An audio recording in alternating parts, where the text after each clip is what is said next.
Why they never sign the contracts? Why did I do all this work for no reason? Why did I go and spend 4 hours out of my day in the heat? It was like a heat wave. It was so hot.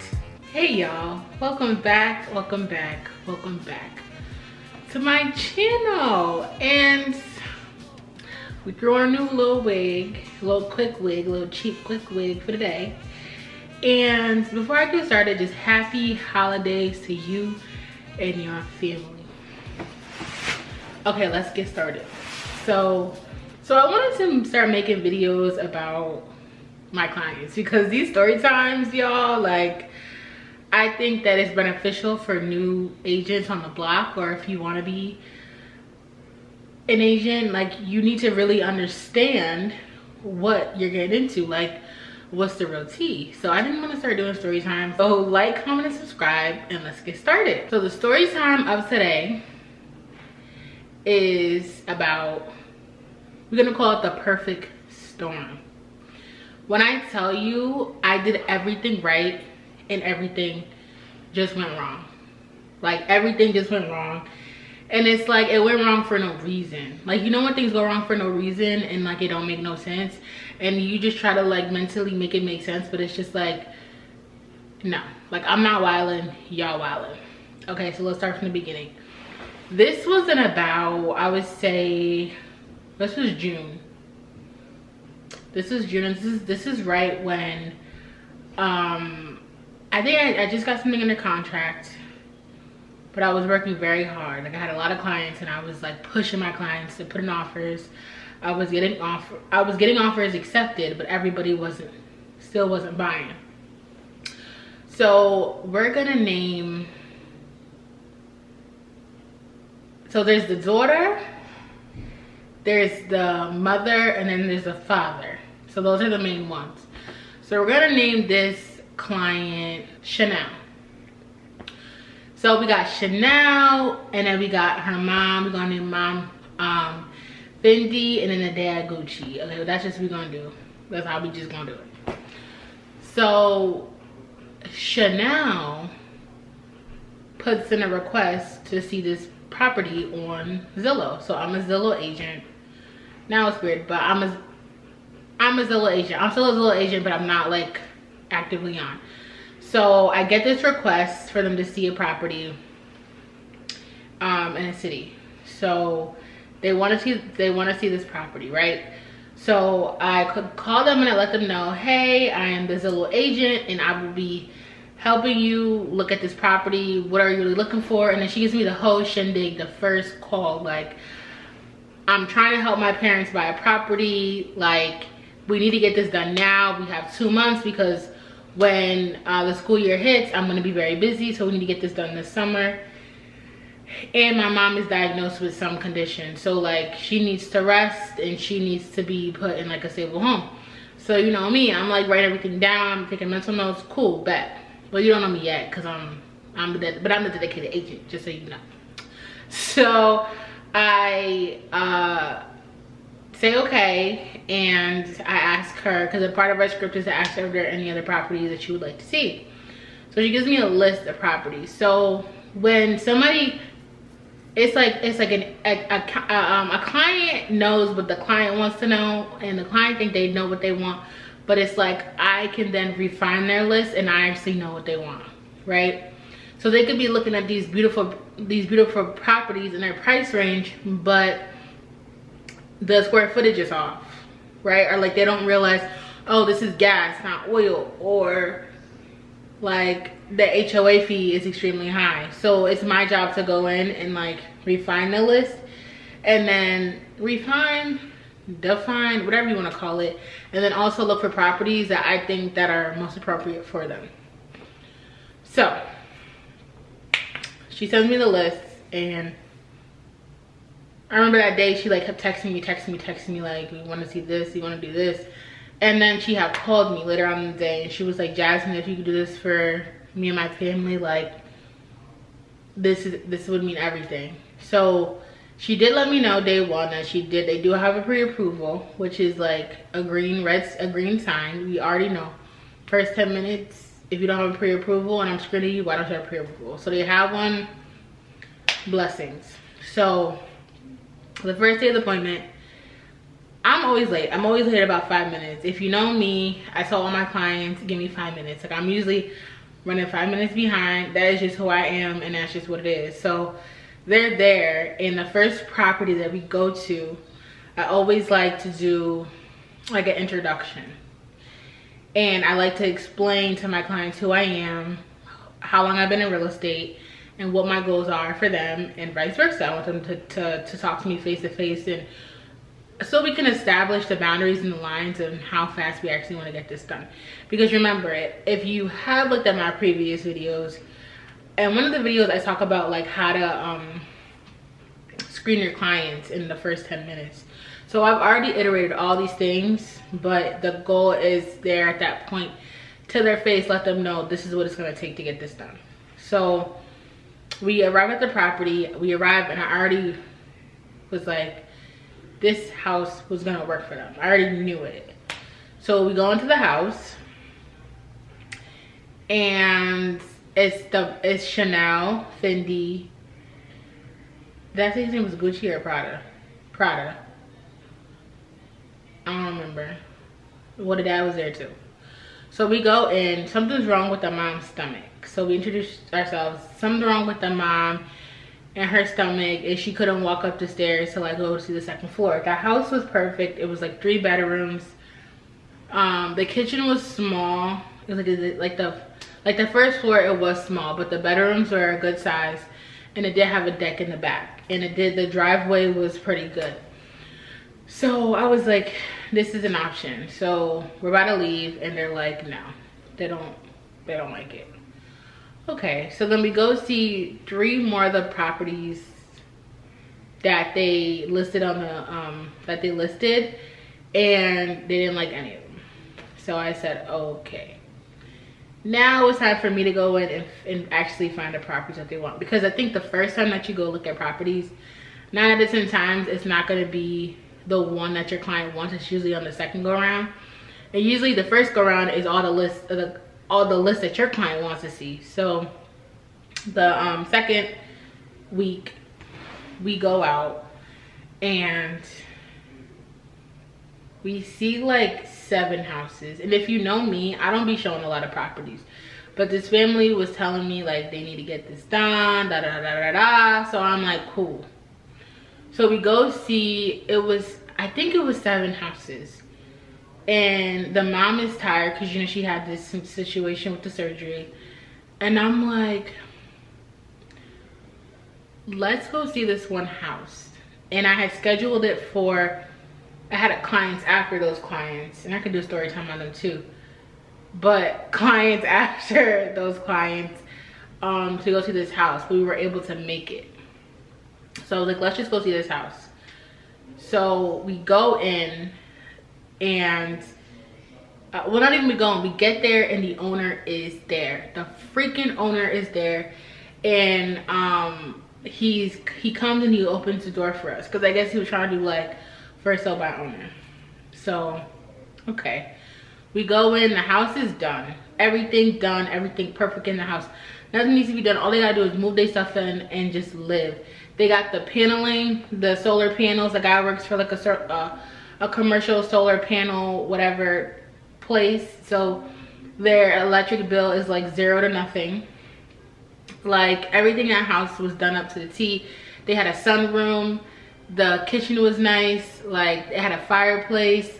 The basement was also done with, there was a a full bathroom in the basement. It was like a little in-suite. It had cabinets, like, and then there was like a 2-car garage. Like it was everything that family needed. So while we're there in the basement, and the mom says to the sister, well, maybe my other daughter wants to come and stay here too. So it was a 3 bed, it was like everything was on the same level. It was like a 3 bedroom, and the basement would have been like the 4th bedroom, like the 4th room, and it was for the grandma. So I think they had like 4 kids, I don't know, something like that. But they want, it wouldn't be, long story short, it wouldn't have been space for one more kid if that one more kid wanted to go home. But my thing is, I asked them in the beginning, like, I asked them everything, like, how many people need to be living here? What do y'all got going on? So now they're going back and forth. Now all of a sudden, now the dad is like, oh, he's like, I like the property, but he didn't seem happy. Like, he was just like, I like the property, and then he like proceeds to like walk to the front door. So the owner's there. I'm like, thank you, do so much. Like, you know, I'm chatting him up because it's the first sale by owner, so I'm trying to make him, you know, sort out. So we walk out, and they want to put an offer in for it. So I explained to them, this is when the market was like still in a weird place, and this was like the summer, so houses were still going over asking. So I was like, let's do an escalation clause of $20,000 over asking, and you know what? No, wrong property. Sorry. No, I think that was the wrong. I don't know if I did an escalation clause or if I just did. I think I just did $20,000 over. No, I did $20,000 over. Yes, I did $20,000 over, and I explained to them what that meant and why we were doing the $20,000 over, and everything was fine. Like, we got the attorneys involved. We everything was fine. Like, everything was fine. And then all of a sudden I get a call from the, oh my gosh, sorry for all the noise. But I got a call from the daughter talking about my father doesn't know if he actually wants the property or not. He wants to see one more house. So mind you, we've already gotten an accepted offer. The guy's telling us that we need to send over 1%, because that's what you're supposed to do. We got the contracts are about to be written up, because we were doing an inspection for informational purposes only. So now all of a sudden the mom has to go into another surgery, and they want to wait. It was like a Monday, so they wanted to wait till Friday to sign the contracts.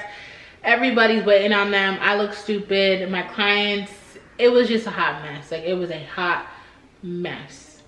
So I remember it was there on Thursday. I was like, y'all, there's a lot of traffic, but I am willing to go up here to get everything done. Or no, it was at Friday. It was at freaking Friday, because there was so much traffic. So I was like, you know what? I'm gonna make time. I'm gonna come up here. So I went up there. I went with the daughter and the dad to go see this other property. So that we go into the person's house. The house was nice. It was older than the one that we were in contract for, but it was nice. It was kept up well, and the owners were there, and they explained that nobody's bought the house, and the dad wanted that house because it had an extra bathroom and it had a pool in the back. But my thing, it was like, it needed a new roof. Like, there were things that needed to be done maintenance wise that long term I didn't see them trying to do in the next 5-10 years. And that they said they stated that they wanted something that was done, like move-in ready. So they look at the property, and the dad likes the house. If you guys realize, mom is not there. She is not there. Mom is not there because she's upset that they're even going to see this other house. I'm just like, y'all, why can't we go move forward with the house that we already got? The house is perfect. It was just, everything was right in every which way. So that Friday, it was a Friday, so mind you, I spent an hour and a half of traffic getting up there. It only takes usually 30 minutes, and then an hour and a half to get home. I just spent over 4 hours dealing with them, with that property. And in my head, I'm like, I've done all I can. Like, I've done the best that I can. I'm doing everything in my power to make this work. But if y'all don't want to get it together and y'all don't want to work as a family to buy a house, that's not on me. That's on y'all. I made sure that the attorneys were ready with the contracts. I was making sure everything was right. So I get home and I'm like, are you guys gonna sign the contracts or not? Because now it's towards the end of the day. And if you don't know, attorneys, they don't play with their time. Like when it's time to go for the day, that's it. So if the contracts wasn't signed, the property was gonna go back on the market. Not only that, we still didn't get an inspection done. So we technically not even supposed to be signing contracts. We don't even have an inspection done. But they done waited the almost 10 days to get this done. So they're at home doing, I guess, e-sign, right? And they're like, they're gonna go through to sign the contracts. So I'm like, okay. I remember I was at the grocery store and they're like, the daughter called me, she said, we're here at home. They sent over the contracts, we're gonna sign them and we'll send them back. Why did I never sign the contracts? Why did I do all of this work for no reason? Why did I go and spend 4 hours out of my day in the heat? It was like a heat wave. It was so hot. I spent 4 hours dealing with them for them not even to buy either or property. And then at the end of it, the daughter is talking to me like I did something to them. Like, oh, Jazz, like, this is a very big moment for my family and for my mom and my dad. And I'm like, yeah, girl, I done been texting you all day, all night, every day, trying to make sure everything is, make sure you find a house. And now you trying to put it on me like I'm crazy. Like, you didn't ask me to find you a house. Like, you didn't ask me to make sure that you got into contracts so that you can make sure that they're in the house before the end of the summer so that you could go back to work and do what you got to do. Like, I did everything. And they decided not to move forward. So I did reach out, you know, trying to like say, hey, are there any other properties that you want to see? And it just was just deaded. Like, she was just like, I think that we're just gonna take a break from looking at a house, and I think it's just best that we just split ways. And I'm like, yo, in real estate, you could do everything right and it just does not work out. Like, that was a deal that I was supposed to go through. That was a deal that was easy cake. Like, it was like, I did what I had to do. But I think that sometimes you have to, the lesson that I learned in that is sometimes you have to get, it's like a client can tell you what they want, what they need, what's going on, but you have to see through the lines. Like, your job is to see through the lines and see what the potential problems could be. So looking back, and what I realized is that when they said they were signing contracts and that they didn't, the dad was responsible for taking money out of his 401k and he was putting down a deposit. So the fact that he was putting the money down and the wife already had an attitude, that's, from my understanding, that's why the father kept like going in and out, and he wasn't happy. And I think it's because the wife, I don't know, because the wife had an attitude, the wife didn't respect him. But the goal is to always look through the lines, because I didn't find out about the financials until later on. Like, I knew that they both worked, right? Like, I knew that he was the sole provider of the home, but I didn't know that,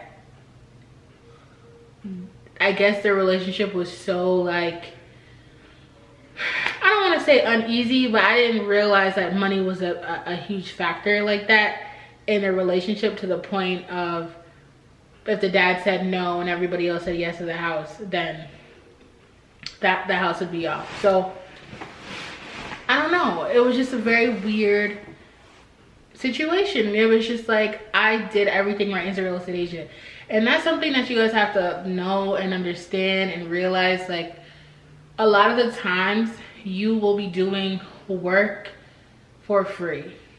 Like 99% of the work that you do is like, you're not getting paid for it. And then it's just that one deal that comes through and it just makes everything feel okay, like, whew.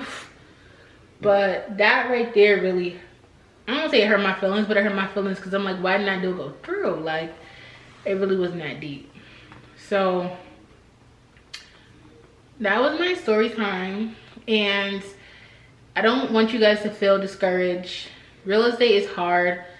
The hardest part is not even the test. Like, the hardest part of real estate is the day to day. And if you can't even handle getting through the test, I'm telling you, the day to day is gonna kill you even more.